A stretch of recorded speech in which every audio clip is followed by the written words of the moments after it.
Welcome back to the show, everyone. We're finally here. After exploring those amazing inner workings of LLMs, how they recall knowledge, how they identify context, and even how they reason through problems, we've reached the grand finale of our deep dive series into attention heads. The grand finale. I like that. Yeah. And today, we're focusing on that crucial stage where an LLM takes all its internal understanding and transforms it into something that we humans can understand and use, expression preparation. It really is like the grand finale where all of those complex processes we've been talking about, all those intricate details, all of it comes together so the LLM can actually communicate effectively. Exactly. And we've got some seriously cool research to explore today. Like we have this paper called Attention Heads of Large Language Models, a Survey. It gives us this super useful framework for wrapping our heads around this whole expression preparation process. Yeah. Oh yeah, that framework is really helpful. It outlines like 4 main stages: knowledge recalling, in-context identification, latent reasoning, and then of course our star of the show, expression preparation. And what's really neat is how much these stages actually mirror like the way humans think. That is fascinating. Yeah, it makes it so much easier to grasp what's going on inside these super complex LLMs, and we can relate it back to our own thought processes. Right. It's not just some random crazy jumble of computations. There's like a structure, a logic to how they process information that we can, actually start to understand. We've already gone deep on those first 3 stages in our previous deep dives, but for our PhD student listeners out there, the folks who are really deep in this world, I think it would be helpful to maybe do a quick recap. Why is this final stage, this expression preparation stage, so crucial? Okay, yeah, good point. I mean, think about it. Even if an LLM has, successfully recalled some knowledge, identified the context, even like reasoned through a whole problem, it's basically useless if it can't actually express those conclusions to us in a way that, we can understand. Right. It's like, like having all the answers, but you just can't explain them, right? Exactly. Not very helpful. So expression preparation, you can kind of think of it as like building a bridge between what the LLM knows and how it can actually say it, how it communicates that knowledge. I like that. Bridging the gap between knowing and saying. Yeah. And this is where it gets really interesting. So Attention Heads of Large Language Models, a Survey, it actually dives into these specific roles that different attention heads play in this, like knowing to saying process. And you know what? Some of these heads actually amplify the signal of the correct answer, especially when it's working on like a multiple choice question. So it's not just about picking the right answer. It's about making sure that answer is shouted from the rooftops. Yeah, exactly. It's like turning up the volume on the most likely choice. That's cool. I never thought about it like that. And this idea, it kind of aligns with some of the stuff we saw in the paper. Does circuit analysis interpretability scale? Remember that one? Oh, yeah, I remember that. It's the one where they really went deep into how to actually identify those really important output nodes in the neural network. Yeah. Right. I think we need to explain that a little more for our listeners, though.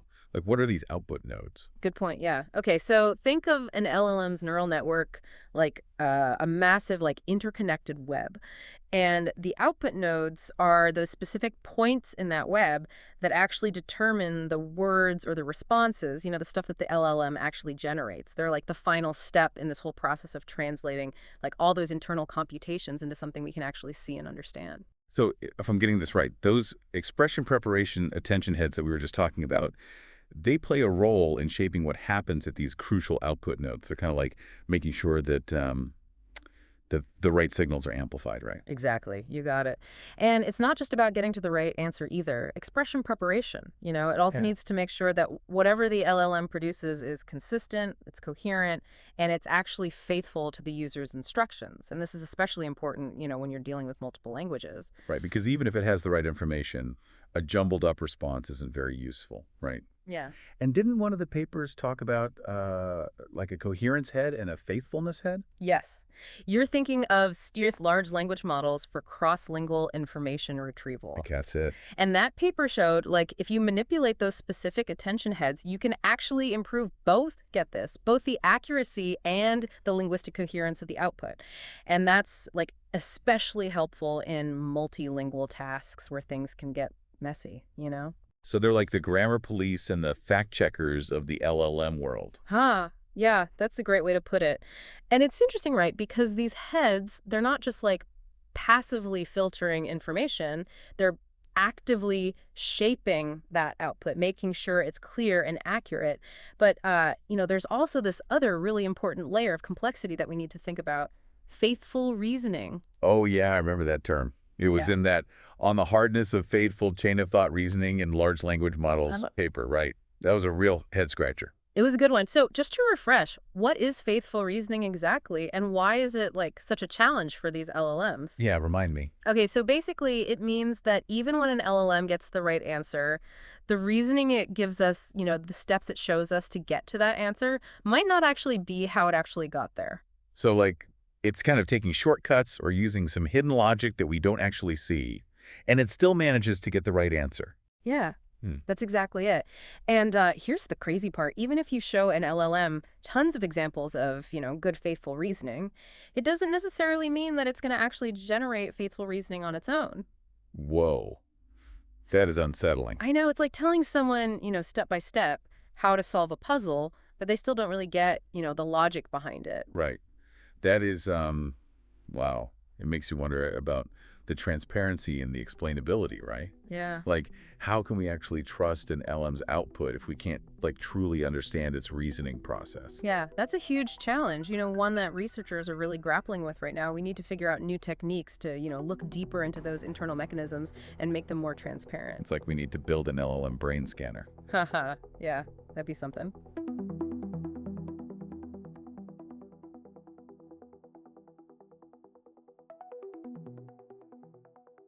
Speaking of, getting into those pathways, there's this other really cool paper summing up the facts, and it like dives into some super interesting details about how LLMs store and retrieve factual information. I think I remember that one. It focuses on those subject heads and relation heads, right? How those specific types of attention heads help with factual recall. You're right on the money. And what's really wild is that these mechanisms actually work through additive updates. Okay, now wait a minute. Additive updates. Break that down for me. And for all those PhD students out there, why should we care? What's the big deal? Okay, so imagine, right? The LLM is building this giant mental map of all the knowledge it has, like this massive network of all these interconnected concepts. And every time it encounters a new fact, it's like it's drawing a new line connecting those concepts. And the more often it sees that same fact, the thicker and stronger that connection, that line, becomes. So it's like the LLM is building this massive web of knowledge, and the connections get stronger the more it learns. That's exactly it. Okay, Right. that makes sense. But where does the additive part come in? The key here is that those connections, those lines, are basically built in one direction. So if the LLM learns that A is B, it doesn't necessarily mean it automatically knows that B is A, even though, logically those statements are like the same thing. Well, I see what you're saying. It's like building a one-way street, right? Yeah. You can get from A to B, but you can't go back the other way. That's a great analogy, exactly. And that is a big part of why we see this reversal curse in LLMs. Like, they might have learned that the Eiffel Tower is in France, but if you ask them what landmark is in France, they might struggle, because they haven't built that connection going the other way. Wow. That's a really important point. And it makes you think, right? Like, we can't just assume that these LLMs will automatically generalize knowledge in all directions. We have to actually train them on those reverse relationships, right? Help them build those two-way streets. You got it. And that has huge implications for like how we actually train and evaluate these LLMs, right? It's not enough to just teach them one way. We got to make sure they can navigate those knowledge pathways in all directions. That's fascinating. It really makes you appreciate the complexity of what's going on under the hood.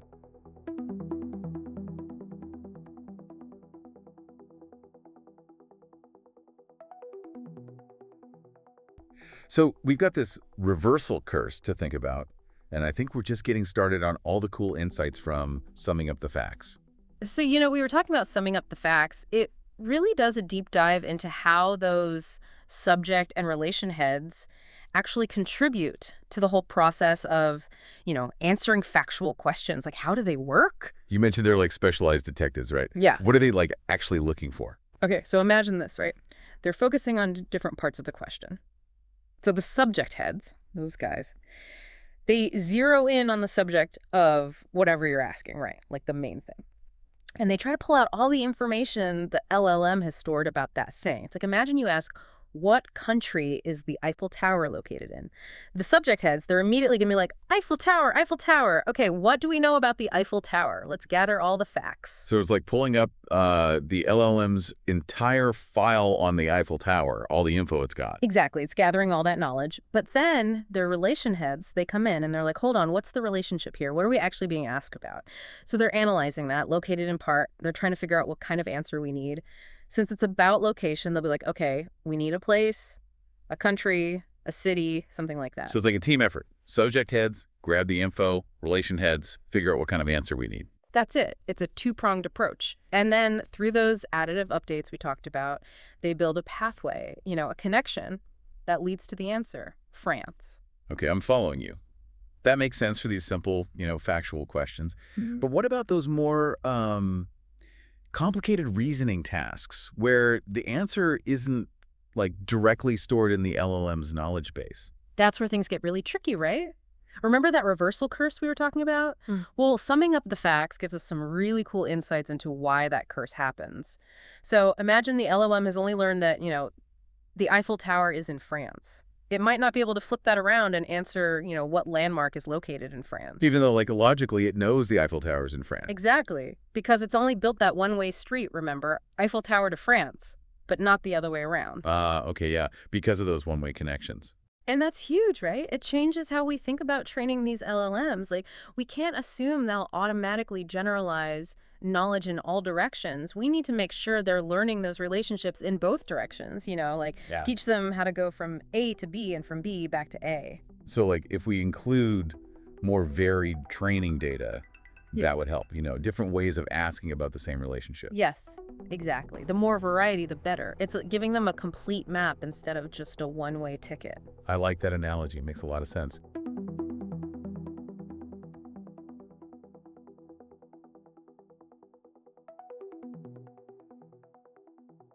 So I'm thinking, are there other kinds of attention heads involved in this whole expression preparation thing that we haven't talked about yet? That's a great question. And actually, summing up the facts talks about this other interesting category, mixed heads. And these guys, they don't really fit neatly into those subject or relation categories. They're kind of doing a bit of both, Oh, they're like multitaskers. Yeah, exactly. They might be integrating information from different places or maybe doing some kind of higher level reasoning that we haven't figured out yet. We're still trying to understand what they're really up to, Right. It sounds like there's still a lot we don't know about how all these different attention heads, work together and interact. Totally. But the research is, moving fast. And every new study, like summing up the facts, helps us shine a light on these really complex mechanisms. I love that. That's what makes this field so exciting, right? There's always something new to learn, something that challenges our assumptions and helps us understand better. Absolutely. And that deeper understanding is key, right? If we want to build better, more reliable AI systems that are actually transparent and beneficial. Speaking of beneficial, this whole faithful reasoning thing we were talking about, it really makes you think about, like, the practical side of things, like, could understanding these expression preparation heads lead to AI assistants that are just, like, way more user-friendly? Ones that can actually explain themselves in a way that makes sense and that, like, genuinely reflects their thinking process. I think so. Imagine an AI assistant that can, not just give you the answer, but actually walk you through its thought process, like step by step, highlighting the key info. This is what I looked at, this is how I connected the dots, and that's how I got to the answer. That would be amazing. Right. It wouldn't feel like this mysterious black box anymore. It would be like, a helpful partner, someone you can actually collaborate with. Exactly. And that's what we want, right? AI that works with us, not just, like, replaces us. Yeah. AI that we can actually understand and trust.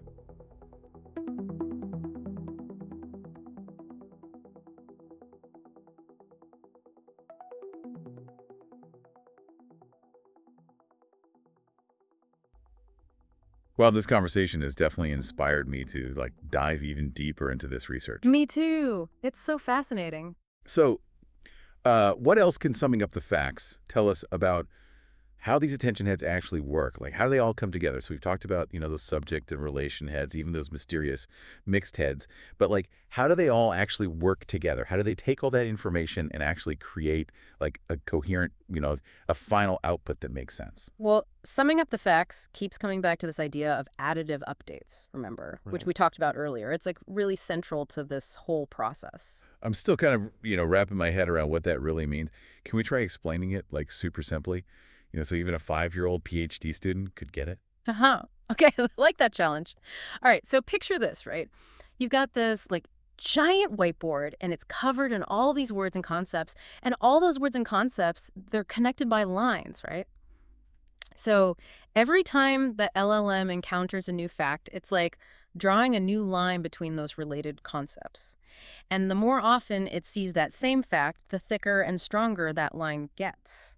So it's like the more the LLM learns, the more it reinforces those connections, like building a stronger pathway between those ideas. Exactly. It's building a massive web of interconnected knowledge. And all those expression preparation heads, remember them. They're like little navigators on that web. They're following those strongest connections, the pathways that have been reinforced the most, to arrive at the answer that makes the most sense. So it's not just about storing the information, it's about building those associations, those pathways that actually lead to, useful and meaningful output. Right. And what's really cool about this additive approach is how efficient it is. Like, the LLM doesn't have to store every single possible combination of facts. It just Hmm. needs to build those right connections, and then it can, like, reason its way to the answer. But as we were saying before, right, this additive approach, Mm-hmm. it can also like lead to some hiccups, like Huh. that reversal curse we talked about, Mhm. where the LLM struggles with those, reversed relationships because it's only built the pathway going one way. Exactly. It's like having a map that only shows you how to get to a destination, but not how to get back home.